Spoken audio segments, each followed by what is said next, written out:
So my name's Tom Fletcher. I'm a recovering ambassador. Before that, I was a failed teacher, failed frontman, failed boxer, failed door-to-door salesman, but then went into diplomacy and became the foreign policy advisor to 3 prime ministers, Blair, Brown and Cameron, and then went on to be Britain's youngest ever ambassador before coming to Oxford as the youngest ever Oxford head of house.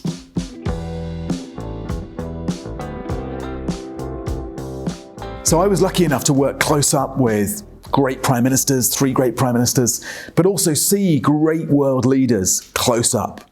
Barack Obama, Bill Clinton, several American presidents, Mandela, and really understand what makes a great leader. And over that time, I collected this book of advice for my son, Charlie, to give to him on his 14th birthday.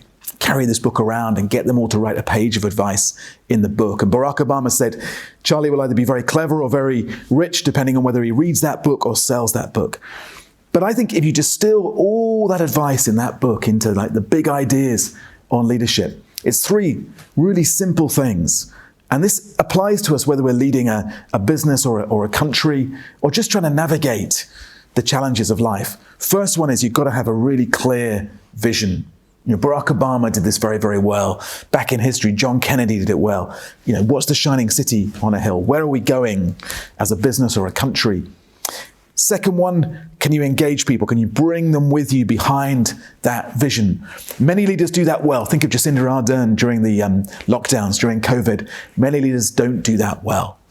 And then the third one is often kind of underrated, which is, can you stick around and deliver the vision? Can you put the people, the processes, the plans in place to do that? The best leader I saw at doing that was Angela Merkel. We would all turn up and do a big press conference announcing the areas that we'd won on, normally against the French, and I'd meet the French diplomatic advisor beforehand to agree that list. Angela Merkel would turn up and tick through her list and just quietly deliver on her objectives. A great role model in actually delivering things.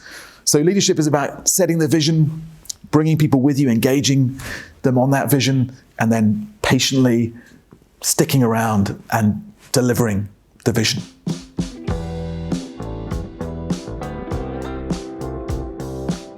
The first one is political. Am I gaining or losing trust?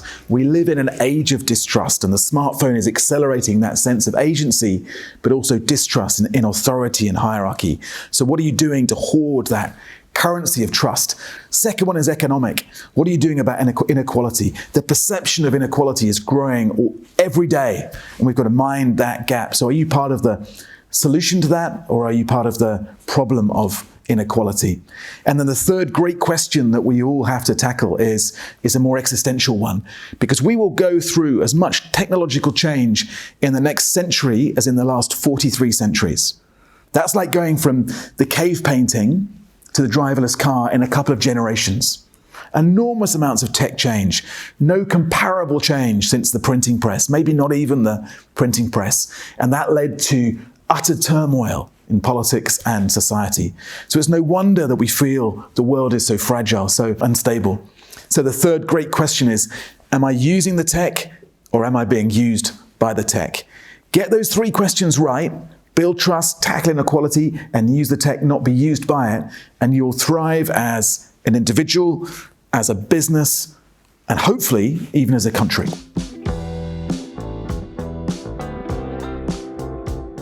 I wrote this book, 10 Survival Skills for a World in Flux, which identifies the 10 things we should actually be learning, not just in schools, but the rest of us in our lives should be learning as well. They divide basically into knowledge, skills, and values, into head, hand, and heart. So for the head, we've got to understand our relationship with the planet, the great peace process ahead of us with our own planet. We've got to understand the history of coexistence. How do we learn to live together between the wars? And we've got to really understand the history of ingenuity. How do we get from cave paintings to driverless cars? Because we'll need to marshal that creativity for a new generation. For the hand, for the skills, we all need to understand our mental and physical health.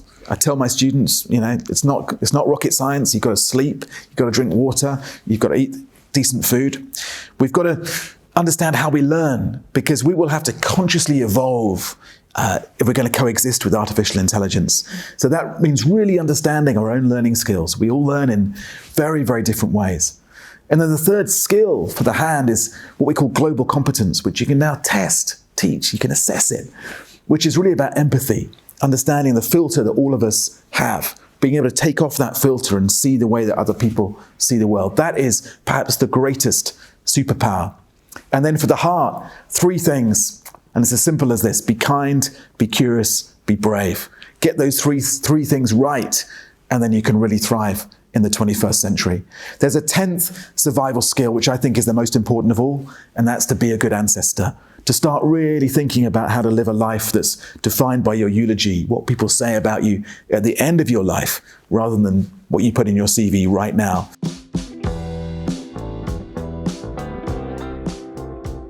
So what's going on in the Middle East is deeply upsetting, it's deeply troubling, and matters to all of us. I think we should be very clear, very unequivocal in saying to all the parties in the region that all violence against all civilians must stop. It's what I've been saying in the media in recent weeks and months, and saying in private to the governments in the region.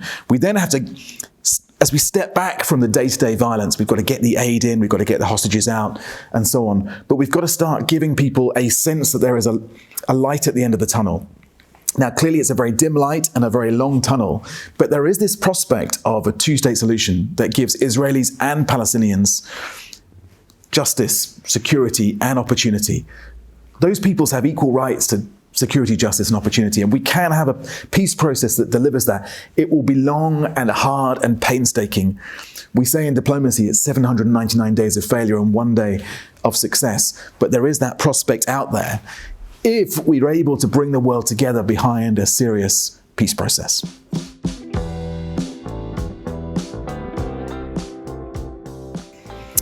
So I've been saying in media interviews that most years in geopolitics are like steeplechase. You know where the fences are that you're going to jump over. They're predictable and they're spaced out. This year, there are a lot of fences. There are a lot of elections. But this year is like doing rodeo over a steeplechase, because there are several elections that could throw us completely off. You look at what's happening in the European elections, you've got elections in Russia, you've got elections in India and Pakistan, you've got elections in South Africa, which could see the ANC out of power after decades. And then you've got the big one, the ultimate election in November between probably Biden and Trump. And this one, the free world is on the ballot. NATO is on the ballot. If Trump gets back in, I think he will do immense damage to our values and interests in the West. It's a huge, huge election. He's a man determined to prove his critics right. He's a man determined to get revenge on those he sees as having held up his objectives first time round. So I would say, and I had a BBC documentary on Radio 4 on this, that we're facing a battle for liberal democracy right now. And we've got to show that the democracies, the liberal democracies, can deliver as effectively for their people as the autocracies can. Otherwise, we'll lose these freedoms that we fought for and sacrificed so much for in the last century. I think the UK has, in recent years, lost its kind of treble A rating for competence. And that's not a point about Brexit, wherever you stand on Brexit, but it's actually about the manner in which we've carried out our political life in the last 5, 6, 7 years. The rest of the world has looked at us closely in that period and has seen a kind of circular firing squad. And that's done immense damage to our collective reputation for competence. So the most important thing in the months ahead is that we regain that reputation for doing stuff well, for doing it quietly and competently. Now, I think, the good news is that when you compare our election to most elections around the world, ours is quite boring. And I'm delighted with it being boring. I think, we have a choice between 2 very competent, technocratic, sensible politicians in Keir Starmer and Rishi Sunak. And that if that doesn't make people super excited, if it doesn't make them scared and worried or thrilled, then that for now is okay. And I would take that if it means bringing back a bit of competence into our public life in the UK again.